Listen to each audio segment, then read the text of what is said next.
السلام علیکم ورحمۃ اللہ وبرکاتہ۔ آج ہم سیکھیں گے جنات کی شرارت سے بچنے کا نسخہ۔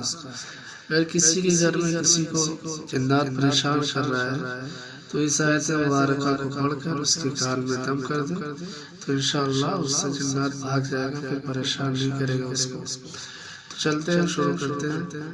بسم اللہ الرحمن الرحیم۔ أفحسبتم أنما خلقناكم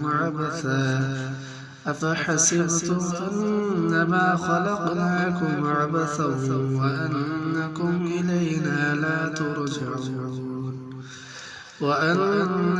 إلينا لا ترجعون فتعالى الله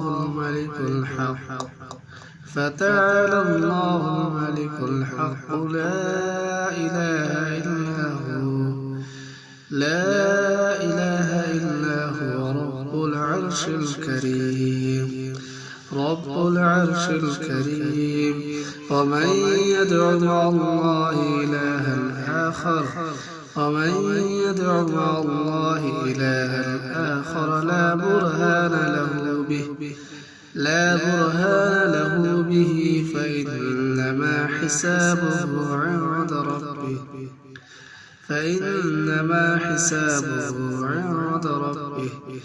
إنه لا يفلح الكافرون وقل رب اغفر وارحم وأنت خير الراحمين۔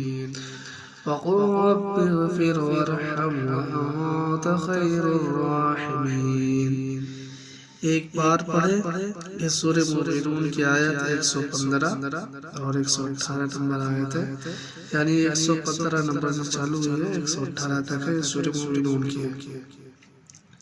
اس کا ترجمہ ہے، کیا تم یہ گمان کیے ہوئے ہو کہ ہم نے تمہیں یوں ہی بیکار پیدا کیا ہے اور یہ کہ تم ہماری طرف لوٹائے ہی نہ جاؤ گے؟ اللہ تعالیٰ سچا بادشاہ ہے، وہ بڑی بلندی والا ہے، اس کے سوا کوئی معبود نہیں۔ وہی بزرگ عرش کا مالک ہے۔ جو شخص اللہ کے ساتھ دوسرے معبود کو پکارے جس کی کوئی دلیل اس کے پاس نہیں، بس اس کا حساب تو اس کے رب کے اوپر ہی ہے۔ بے شک کافر لوگ نجات سے محروم ہیں۔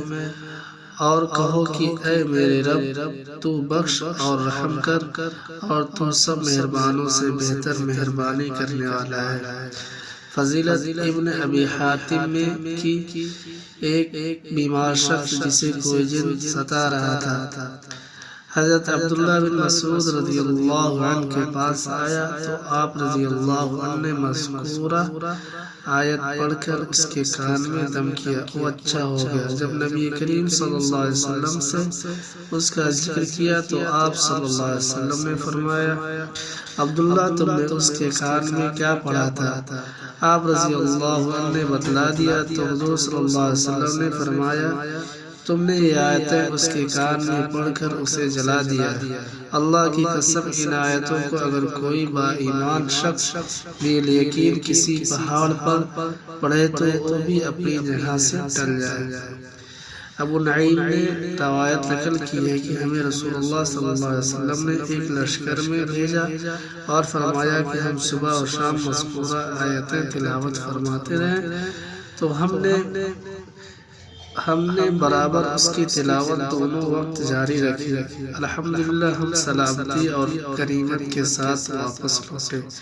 تفسیر ابن کثیر بکھرے موتی، یہ کتاب کا نام ہے، اس کے اندر بھی یہ حدیث موجود ہے۔ السلام علیکم ورحمۃ اللہ وبرکاتہ۔